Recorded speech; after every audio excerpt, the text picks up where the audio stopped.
gagawing parking. Dati siya parkingan. Tapos ngayon, tinumbakan na lang namin dito para talagang mapanindigan niya yung construction. Ano niya, look niya.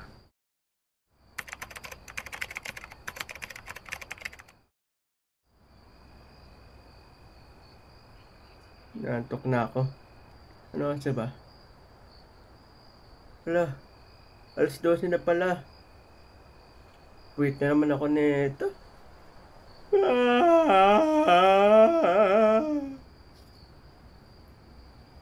Baka patayin ko na nga itong computer.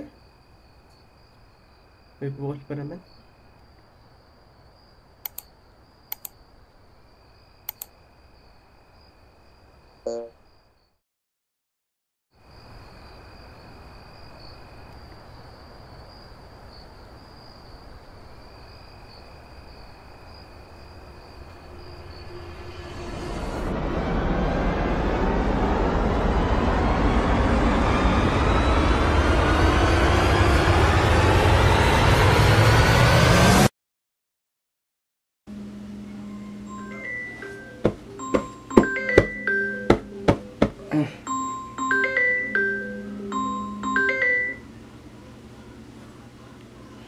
Sa panaginip na lang kita liligawan, dahil doon ay kontrolado ko ang mangyayari.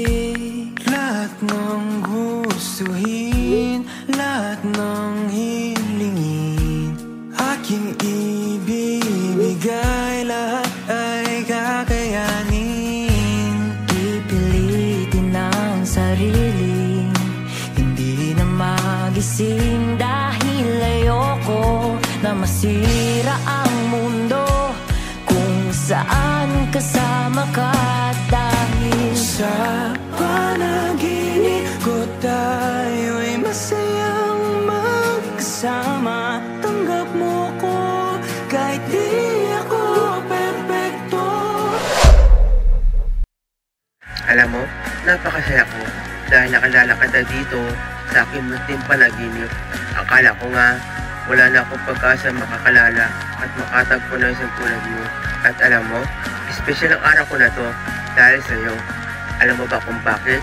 Dahil tagpuan ko na magpapasaya at magpapaligaya ng aking buhay. Kung di dahil sa iyo, ganun pa rin siguro ako.